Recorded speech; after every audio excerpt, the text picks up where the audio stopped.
Bailment versus pledge. So, according to Section 148 of our Indian Contract Act 1872, bailment means delivery of goods by one person to another for some specific purpose, and when that purpose is accomplished, the goods will be returned or disposed of according to the directions of the person delivering them. In simple words, bailment का मतलब होता है goods को deliver करना by one person to another किसी specific purpose के लिए।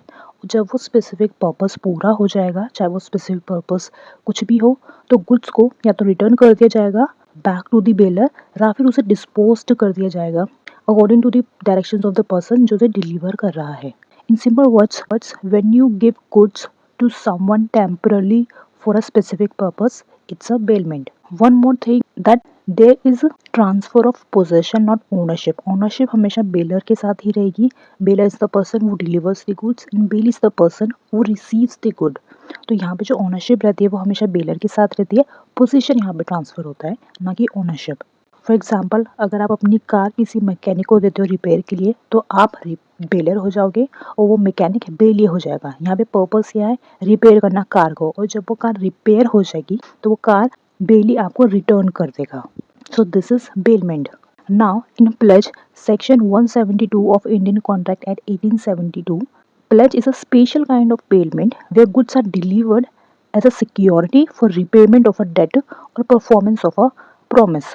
It means कि यहाँ पे ये एक स्पेशल काइंड का बेलमेंट है, यानी कि यहाँ पे भी कुछ को हम ट्रांसफ़र कर रहे हैं, लेकिन हम गुड्स को डिलीवर कर रहे हैं एज अ सिक्योरिटी. यहाँ पे हम गुड्स को डिलीवर कर रहे हैं किसी स्पेसिफिक पर्पस के लिए नहीं, बल्कि गुड्स को हम डिलीवर कर रहे हैं as a security for repayment of a date.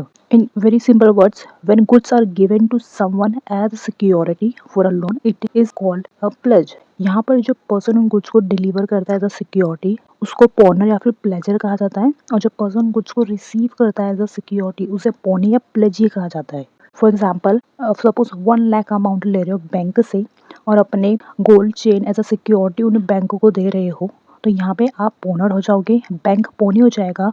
वो हमने जो गुड्स यानी कि हमने जो गोल्ड चेन डिलीवर करी है as a pledge as a security, वो यहाँ पे हमारी सिक्योरिटी हो जाएगी.